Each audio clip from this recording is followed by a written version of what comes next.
Were any of you here 4 years ago when we talked about this very same topic? Boy, 4 years is a long time, and it's a very different world. We pitched this as an update to what it is we spoke of 4 years ago, but it's all real new. So we'll be doing a recap of what CFIUS is and what it's all about, the difference between elective and mandatory filings, developments that have occurred since we were here. Josh will fill you in about all of that. I will be talking about mitigation and some of the trends there, and of course our takeaways. We hope that no one gets a new respiratory disease immediately after our presentation, unlike 4 years ago. Yes, it was a dark time. So to recap, what is CFIUS? CFIUS is a interagency committee within the United States federal government.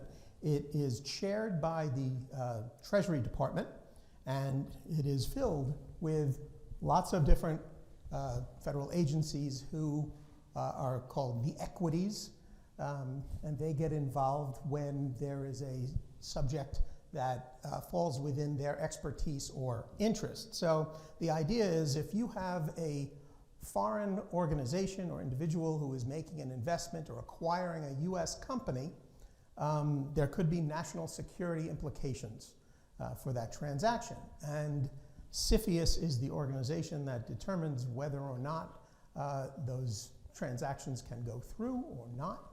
And it's a committee. And somebody once told me, just be glad you don't get all the government that you pay for. And this is a wonderful example of a government function being done in a very strange way. Everything they do has to be consensus-based, unanimous decision. So if you can just imagine your government trying to get together on any idea unanimously, you'll understand that, you know, as important as CFIUS is, and we believe it is very important, maybe the structure creates a situation where they're victims of their own structure. Anyway, with that, let me turn it over to Josh, who will get into some of the guts for you. Thanks, Ken. So why does CFIUS matter to companies who are in the cybersecurity sector? Well, there's really two ways in which it does. As Ken said, the first thing that's important to understand about CFIUS is that it's about the raising of capital. It's about when people get investments, when people get acquired.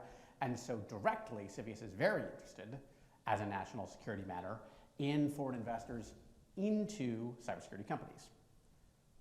Indirectly, it's also very interested in the cybersecurity of pretty much everyone who it looks at who takes foreign money.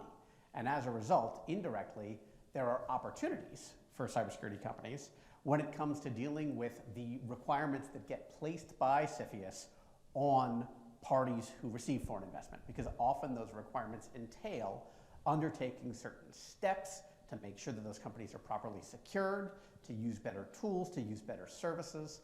And so there's both a way in which this can cause trouble for cybersecurity companies, i.e. when they directly receive foreign investment, and a way in which it can present great new customer opportunities.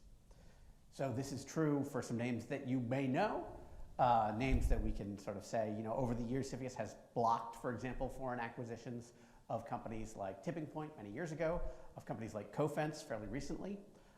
Those are public facts, and there are also names that you're not allowed to know, but I can tell you that we as a law firm represent a number of cybersecurity companies, and those companies have been closely reviewed by CFIUS with respect to both foreign acquisitions and foreign investments. And so it's absolutely the case that CFIUS is very interested in the cybersecurity sector. In fact, as we'll talk about a bit later when we get into updates about the new things that have changed over the last 4 years, CFIUS has been specifically tasked by the White House to pay a lot of attention to the cybersecurity sector. So, very briefly, I want to recap some of the things that we talked about as introductory points last time. What is CFIUS's jurisdiction?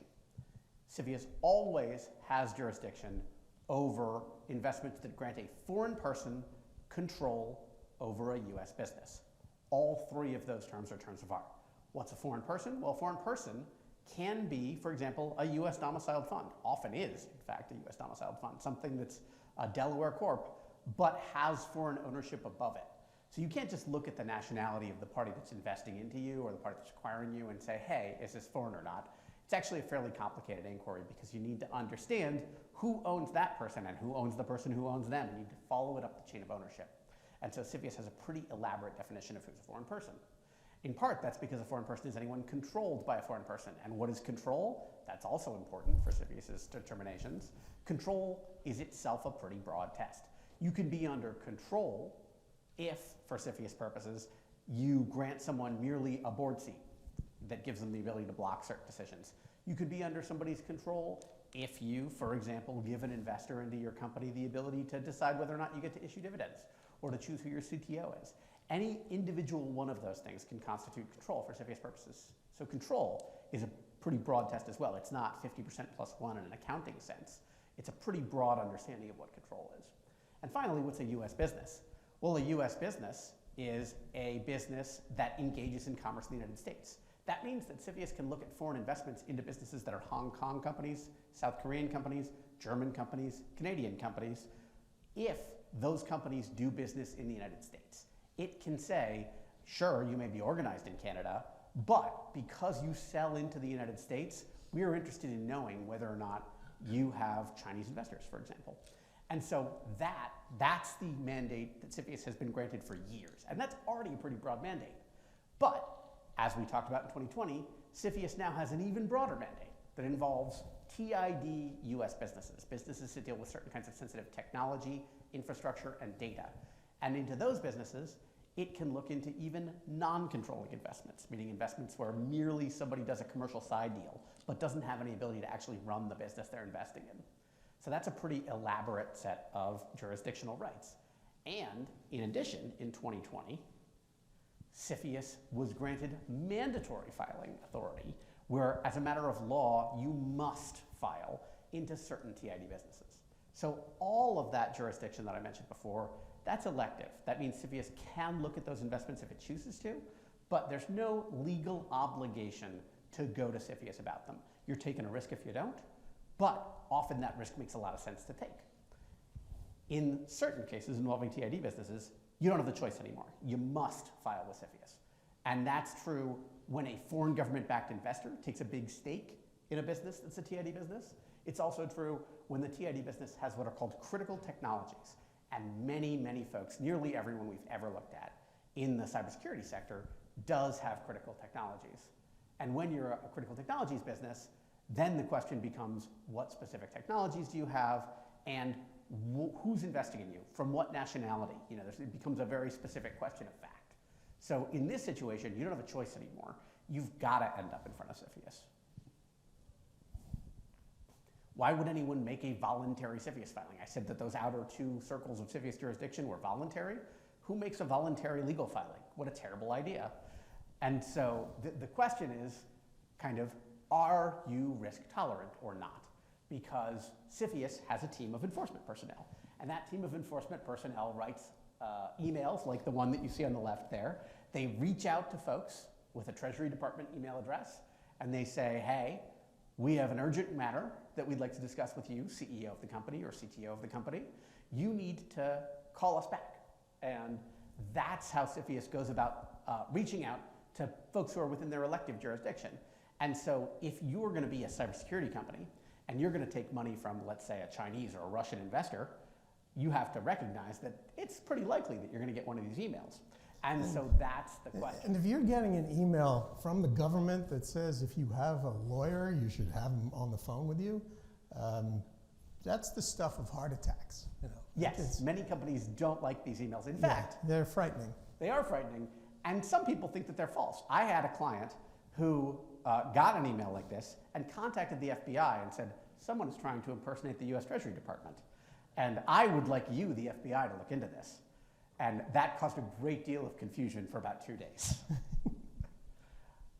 So why do parties seek advanced clearance? Well, it's because they're doing a front page of the Wall Street Journal transaction. It's because they're a sensitive investor, like a Chinese or Russian investor again.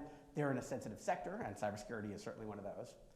But does that mean that everyone should file? And the answer is no. No, everyone should definitely not file, for the record. There are options for handling this, for organizing your transactions if you're seeking capital, if you're getting acquired, and often it does not make sense to put your transaction in front of CFIUS. Sometimes it will, sometimes it definitely does not. But if you're a cybersecurity company, If you're a cybersecurity company, you're automatically at a little bit higher risk. yeah, so Yeah. that's why we're here talking to RSA. Yeah. So how does the CFIUS filing resolve? What happens if you go before this committee that Ken mentioned, this organized group of folks, and bring them your transaction and say, hey, what do you think for national security reasons? Well, there's three answers. You can have a no action. Basically, you can get cleared, confirmed that they're okay with this transaction proceeding. You can be blocked at the other end. They can say, no way is that allowed. You are out. And if you do this voluntarily in advance, if you go seek their approval, they give you a block and you just don't do the transaction. If you don't seek their approval and they have to come find you through one of those emails that I mentioned, then they unwind your transaction, and that can be very painful. Or there's a middle option, and the middle option is mitigation. That is to say, they can say, we're going to clear your deal, but with conditions. We're going to need to give you some conditions to operate under, and that's where, for example, the cybersecurity conditions that I mentioned at the top come in. That's where they can say, sure, you can do this deal, but we need to know that you have good cybersecurity practices. We need to isolate certain information that you possess from your investor. We need to make sure that you're taking certain steps to make us comfortable that this national security risk is going to be done away with. And Ken's going to talk a little bit later about some of those mitigation processes. So let's talk for a minute about recent developments, things that have changed since the last time we came and gave that jurisdictional talk. So very importantly, in September of 2022, the Biden administration issued its executive order on CFIUS, the first time ever that the president has issued a public executive order telling CFIUS what to do. And what did he tell CFIUS to focus on? A given transaction's effect on supply chains, that's a big part. Technological leadership in important advanced technology areas, things like AI, things like quantum computing. They're very interested in companies in those spaces. Industry investment trends that may have consequences for a given industry. If, for example, they see that Saudi investors are piling a bunch of money into artificial intelligence, that may make them pay more attention to a Saudi investment than in other cases. Importantly, for this crowd, cybersecurity risks that threaten to impair national security. The Biden administration specifically said, CFIUS, gotta watch those cyber companies. That's something that we really want to talk about. And you gotta watch everybody for cyber risks, even if it's not a cybersecurity company that you're investing into. And finally, risks to sensitive data. And again, this is a command to CFIUS when it's doing its review process and when it's thinking about what mitigation is necessary to think about data protection. Data protection is, from the US government's perspective, critical because, for example, things like biometric data, things like geolocation data, things like genetic data, things that we talked about yesterday in the session for those of you who were there, talking about the new sensitive data rules in the United States. Those things are of interest for national security purposes. They are worried that foreign actors are going to come in, get that data from US companies, and exploit that data. So they want to make sure that the data is protected. So what does that executive order resulted in as a matter of practice? What we've seen from CFIUS is more enforcement activity, looking into investors from allied nations. Before that, the CFIUS enforcement team had focused a lot on Chinese and Russian investment in particular, for example. Now they're looking at investment even when it's from Germany or South Korea or other nations that you think of as historical allies of the United States. If they think that those investors have important commercial opportunities in foreign countries that might cause them to be subject to the influence of perhaps more adversarial nations like Iran or China. More focus on these technologies of interest, again, cybersecurity, artificial intelligence, quantum computing, all high on the list. More focus on sovereign wealth investors, and more demands to do mitigation, to take those steps to solve for national security problems. So what does that look like for companies? We see a lot of question sets per year, unfiled investments, and we are for folks who are familiar with the law firm world, and I know that's not this crowd, we're a Silicon Valley law firm, right? We help companies that are young grow and get money and become big companies, and then we help those big companies as they continue forward in their economic lives. But we help tech companies, and our client base happens to be of great interest to CFIUS because we are dealing with folks who are on the cutting edge, and as a result, we see dozens of these question sets every year now from the enforcement team into companies with technologies of interest, into companies in the cybersecurity space specifically. Now, one thing that's true is that we're often able to organize cybersecurity transactions in a way that means that there's not a mandatory filing with CFIUS because of what's called license exception ENC, which is a part of the export controls rules that I don't need to get into in great depth, but suffice to say that many cybersecurity companies are critical technologies under our rules because of the way that they use encryption. And if you are a company that uses encryption to secure the information of third parties, you can use a particular license exception to get out of the CFIUS filing process. But it doesn't get you out of CFIUS's elective jurisdiction, and they pay a lot of attention to the use of this particular exception. There's an intense focus on data storage issues and on access to sensitive data. As they were told to by the White House in the executive order, CFIUS is out there focusing heavily on access to data. But Josh, even if you are able to get out from a mandatory filing using ENC and all of that, one of the benefits of filing is that you get a safe harbor where they can't come after you later. CFIUS can't come and do a non-notified transaction kind of thing and make you file later. So if you're in the cybersecurity business, doesn't it militate towards filing even if it's not mandatory? Yeah, so a very fair question if you're a cybersecurity company. And it is more common in the cybersecurity sector to want to file voluntarily precisely for that reason, to get that safe harbor, to establish that CFIUS is not going to be able to come after you after the fact because you asked for their permission in advance and you got it. However, we are always cognizant as lawyers that some clients have other needs, that some clients, for example, need to raise capital quickly, that some clients need to figure out ways to make this not happen. And so, we always think about what are the options that clients have and want to present those to them. But yeah, I mean, it is the case, just straightforwardly to folks in the cybersecurity sector, that you are more likely to get reviewed by CFIUS for your transactions than other folks are. And as a result, that may shift your risk calculus when it comes to the question of whether to make a voluntary filing or whether not to. So, CFIUS has issued new enforcement guidelines talking about what they're going to do when people fail to file mandatory filings, when people don't comply with their mitigation, when people lie to CFIUS. Please don't lie to CFIUS. Anticipated forthcoming rulemaking on, or rather, this rulemaking has come out, but it's not finalized yet, on bringing force of law to the guidelines, on getting the enforcement process sort of fixed in terms of the timelines that are expected, and revising and expanding on certain rules. These rules were proposed in amended form last month.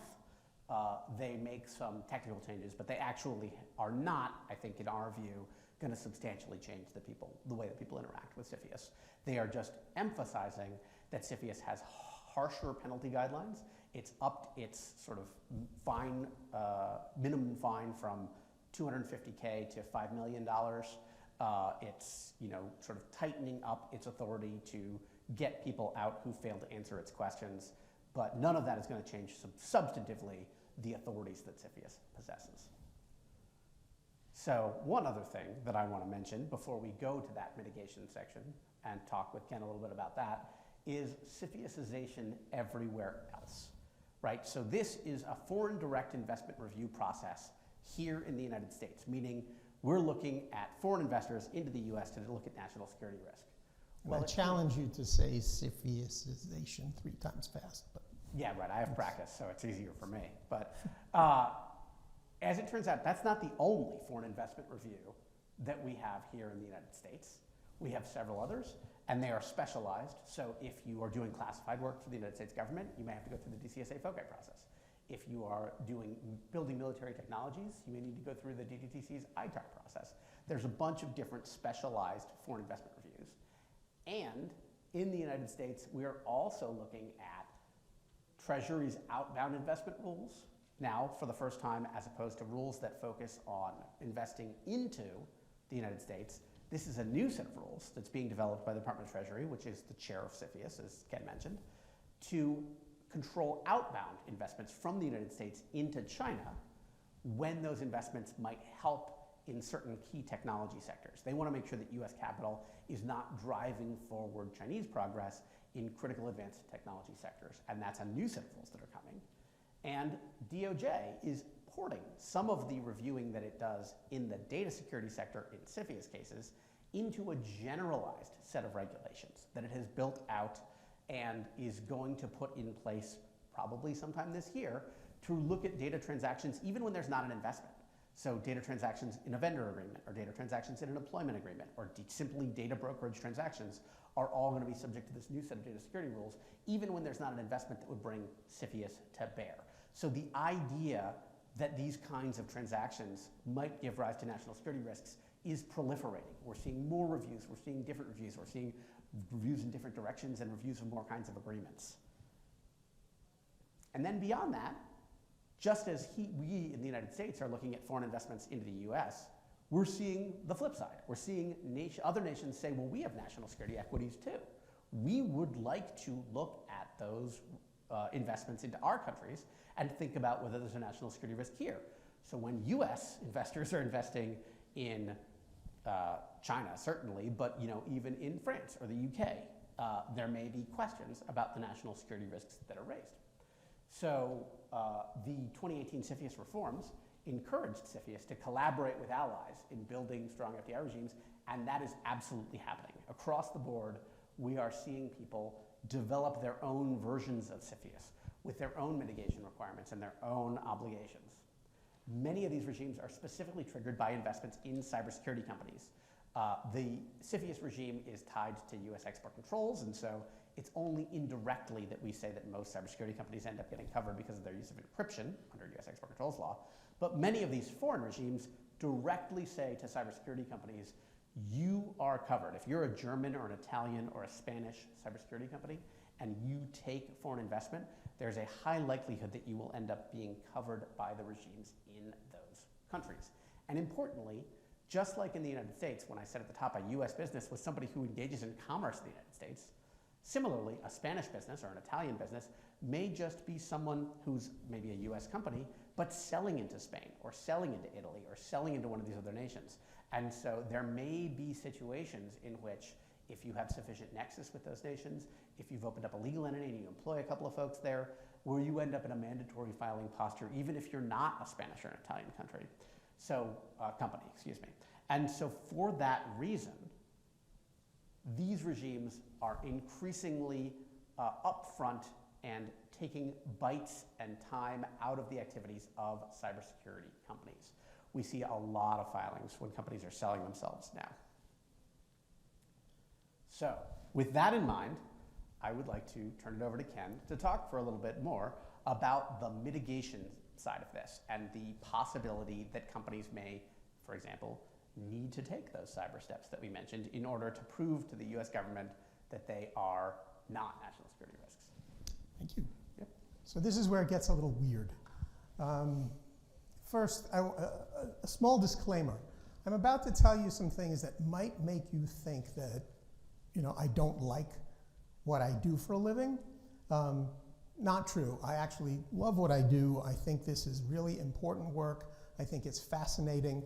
But there are some frustrations that come along with this job, like any other, and somebody told me I could talk about it, so I'm here as sort of some level of therapy to vent to you folks about this wonderful process. So, as Josh said, there are sort of three options with CFIUS. On the one hand, they can just, approve it, and you're done. On the other end, it's, they tell the president to block the deal and can't happen, but in the middle, there is some kind of national security risk that's been identified, and in order for CFIUS to approve the deal, you are going to have to mitigate that risk. So what does that mean? Nothing. There we go. It means that you will enter into what's called a National Security Agreement. National Security Agreement, or NSA, not to be confused with the NSA, totally different. It's a contract, between two parties. On the one hand, well, it's actually multiple parties. It's a contract between the parties to the transaction and the United States government. And in order for the deal to be authorized or approved, you have to sign this. Now, there are, for every transaction, there's a separate NSA. They are unique to the deal. They are, specifically designed to address the specific national security risk that comes from that transaction. But there are a lot of things in common in almost all of the NSAs. Organizing the company, how it's governed, whether you have, whether you're using industry standard cybersecurity practices, according to an established framework. Excuse me. Having physical security controls, visitation, a lot of things that companies do anyway. So it's often not as awful as it sounds. There are, however, usually some things that the government will require you to do that doesn't necessarily fall within your standard business practice. And you will need to create new processes, maybe even hire new people to make this work. So, Ken, given the audience here, what are some of the cybersecurity conditions that, for example, CFIUS might ask a company to fulfill? Sure. Well, you will have to be compliant with the NIST cybersecurity framework or the CIS controls, and make sure that you have appropriate controls under the controls checklist in NIST 800-171. For a company that does some form of government work, they probably have that anyway for confidential, unclassified information, CUI. So again, it's usually not something that they wouldn't or shouldn't be doing already. But with respect to entering into one of these NSAs, it's negotiated by the deal team, the lawyers, and the government, but they're not the ones who actually have to implement the terms of these NSAs. And interestingly, just a couple of weeks ago, a new proposed rulemaking has come out, and to increase, or to tighten up some of the things that the last legislation left, vague. And one of the things the government noticed was that it was taking too long to negotiate these things. So the proposal is you have to respond within 3 days to the government's request for mitigation. 3 days is not a lot of time to figure out what you actually have to do. And as I said there, the terms of these agreements can be exceedingly vague, to the point where it becomes a bit maddening. What do I mean? So an NSA tells you what you have to do, but not why you have to do it or how you have to do it. Now, at first blush, that seems like it would be great. Okay, I know what I have to do. I can do it however I want, which is fine, except that most companies want to be compliant with whatever requirements they have, government-related or otherwise. So, for example, if the requirement is that and again, I can't really disclose what's in NSAs that I've reviewed because they're very confidential. So I'll use metaphors, examples, what have you. If the requirement is every employee must have footwear, well, that's pretty easy. But am I really compliant if my people are wearing ballet slippers when they really should be wearing work boots? I know that seems like a very bizarre reach, and it is, but it's only going to get a little weirder because, The terms of these agreements, they're written by committees, and anything that's written by a committee isn't going to work very well. So how can I express the level of frustration and the ridiculousness of this? And now I'm going to do something that I've never done in public before. I apologize in advance, because this may stick in your head today. But imagine, okay, we got to start with this, okay, set the tone here. Imagine this is an instruction in the text of your national security agreement. Oh, say does that star-spangled banner yet wave o'er the land of the free? That's all you got. Now you know, it's home of the brave. To finish that, it's home of the brave. What they really mean is that this thing should say home of the brave. Now you want to be compliant with the terms of this contract you're signing, so when you seek clarity and you send them a letter or an email that says, just to understand, so we are on the same page and we are interpreting the terms of this agreement the same way, I would just like to confirm that the language in that section should be concluded with, and the home of the brave. Could you please confirm that that is our understanding? And then what you will get, and this is a direct quote, when I made a request, just like that, we will inform you if we interpret the National Security Agreement in a manner differing from what you've discussed.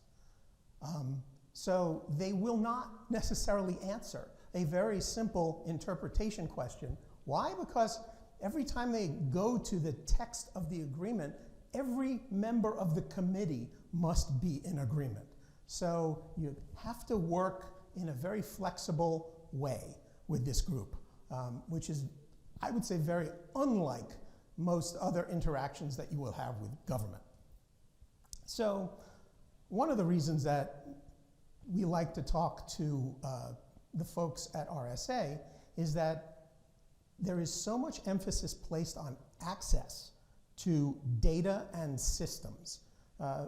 Back when I first started working on CFIUS issues, which is a very long time ago because I'm old, CFIUS was all about foreign ownership, control, and influence. Who owned or would own this company?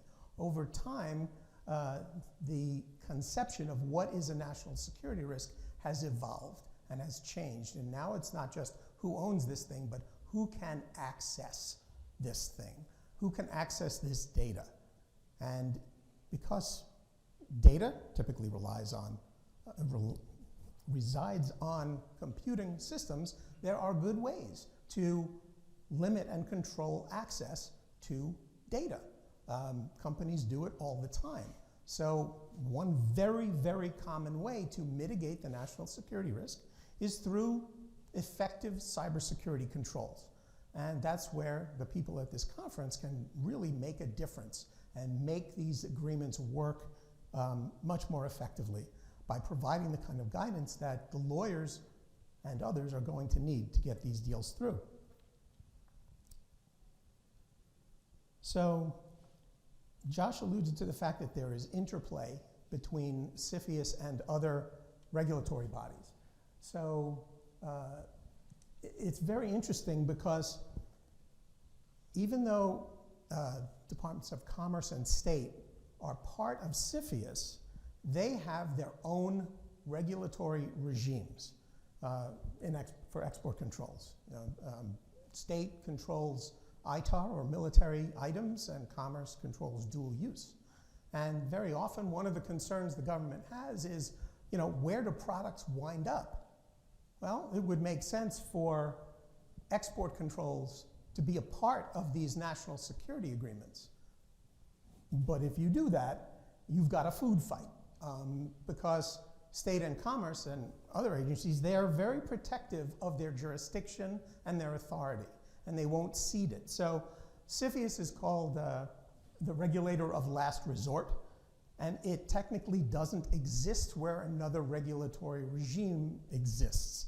So they work in and around and through the other regime. So for example, if your company handles classified information, you're going to have some kind of agreement with DCSA, particularly if the company is foreign owned. You're going to probably have some kind of proxy agreement. And below the proxy agreement, there will be other types of technology control plans and affiliate operations plans and electronic communications plans. All of that doesn't get made part of your NSA, but is alluded to, it is mentioned, and if for whatever reason you have to cancel your proxy agreement, then CFIUS will take that over. So there's a lot of interplay, and you have to remember when negotiating with the government, they're also fighting amongst themselves. So what do the CFIUS monitoring agencies really expect?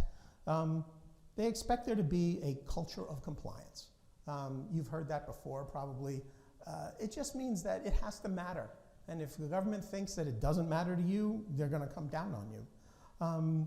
They're going to expect robust and explainable controls to address the concerns that are raised.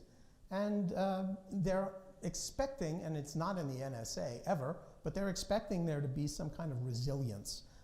So to be able to explain what the company is going to do if a control fails. In other words, document everything. Document what you do and what your backup plans are. So when the NSA requires that there be third-party oversight in the form of a CFIUS monitor and or auditor, and that's one of the things that I do, there are two ways to go about it. You can sing Kumbaya around the campfire and work together, or it can be a bar fight, and you can fight tooth and nail. It doesn't go well if it's adversarial. Yeah, nobody wants a monitor, nobody. But the monitor is there for a reason, and if you've got a good monitor, their objective is to help you be compliant. That's it.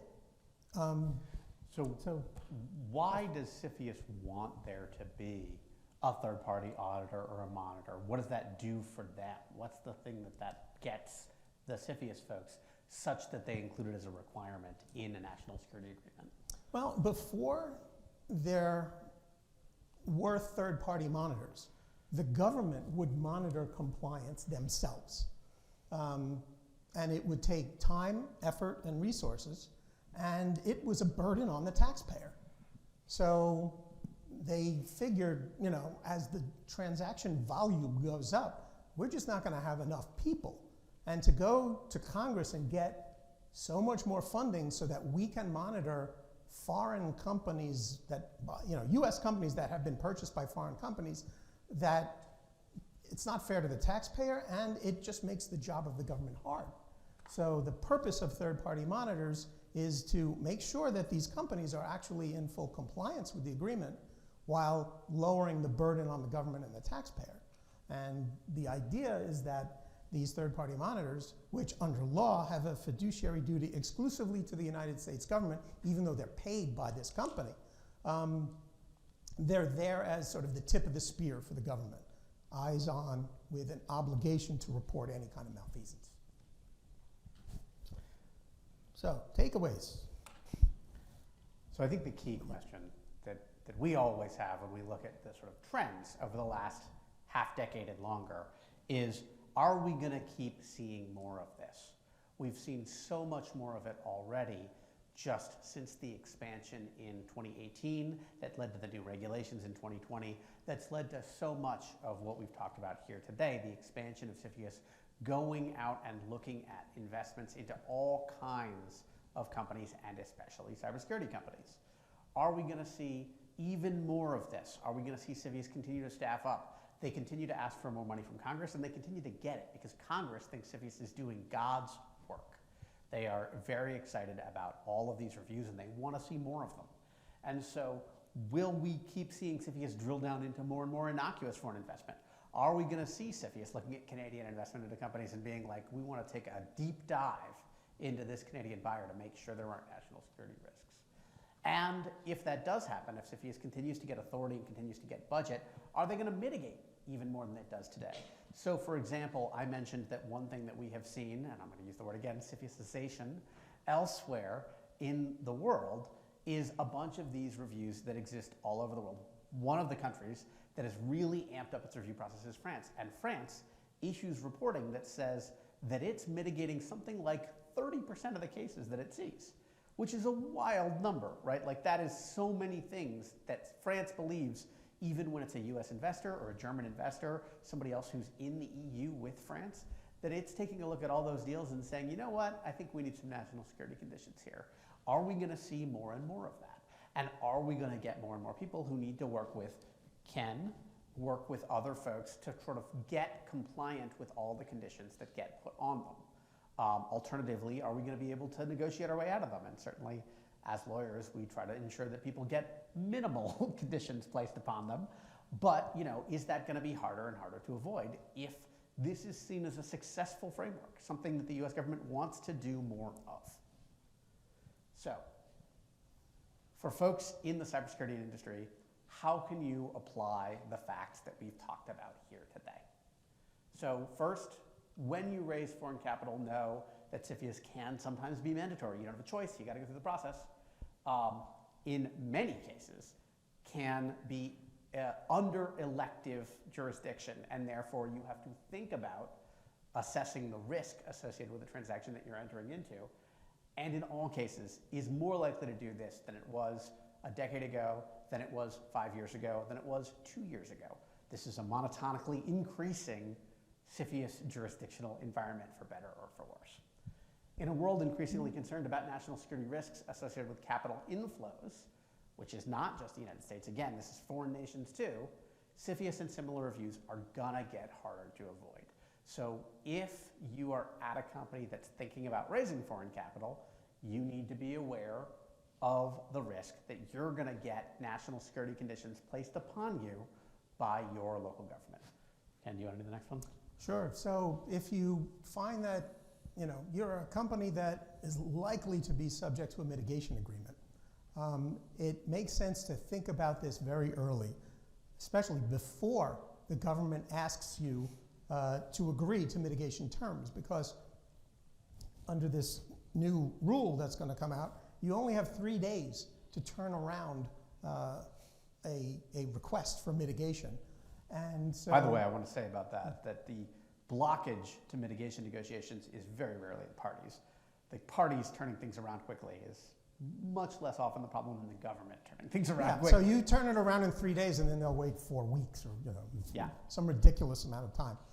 But the idea is once that's in play, there isn't going to be a lot of time. So giving some thought before the filing about, well, what would mitigation look like? In all likelihood, I mean, you won't know because oftentimes the government's concern is classified. That's something we didn't tell you. The national security risk, they won't tell you what it is. They won't tell you what they're really worried about. They'll just say, this is what you have to do. And you have to figure it out. It would be much easier if they would just say, this is what we care about. But they don't do that. So you have to read the agreement and learn to work with it. Now, that being the case, if you have one of these and you have a third-party monitor or a third-party auditor, some good advice is to leverage their expertise. This is what people like me do for a living. We know compliance. We know what the CMAs want. We know how to help you. So it shouldn't be adversarial. It should be a very, collaborative working arrangement. And then, to that end, just don't fight it. You've got to do this. This is, you've signed a contract. You want to continue to do business. If you violate the agreement, you will be fined heavily or worse. So, yeah. So, as a practical summary for thinking about these issues, as a subject, as somebody who may be seeking foreign investment, know whether CFIUS and other FDI regulators are likely to care about your business. For folks in the cybersecurity arena, the answer is probably yes, for better or for worse. Make sure that you evaluate the risks that are associated with the given environment and the given transaction partner that you have. So very different from a US perspective. if you take British money than if you take Russian money. Know the differences. Be aware that you're in a different risk environment in that case. If you're going to file, if you're going to be doing that, especially with a high-risk investor, make sure that you've come prepared with an explanation of why you're doing the deal, with an understanding of what the commercial benefits are, with an understanding that you're going to present to CFIUS a well-ordered, discussed story that says to them, this is why this should happen. Even if you might not think that it makes sense for us to get bought by the North Koreans, actually, that definitely should happen, and here's why. And finally, if mitigation is likely, you want to hire someone who's experienced with that. You want to make sure that if you're going to end up in a posture where you're going to have to undertake some conditions, you're going to have to organize your business in a slightly different way, that you speak to someone who knows how that's going to work. So if you're, by contrast, a seller of cybersecurity services, know that CFIUS is intensely focused on data security, and that's an opportunity. Access control, auditability, understanding where data is and where it goes is a critical consideration of CFIUS. And so companies that are under these agreements are companies that are going to have questions for you as a service provider, and they may have opportunities that you can fulfill. So you want to go out and find the folks who are doing this work. Again, now I'm going to make Ken into your customer, but the auditors and the monitors who are working with companies that are operating under these conditions, and talk to those folks about what you might be able to do that might make CFIUS more happy with the data situation at a given company. And so with that. So we're out of time, but we are happy to take questions, but we'll do it off stage. Yeah. It's not- Thank you, everybody. Thank you for attending.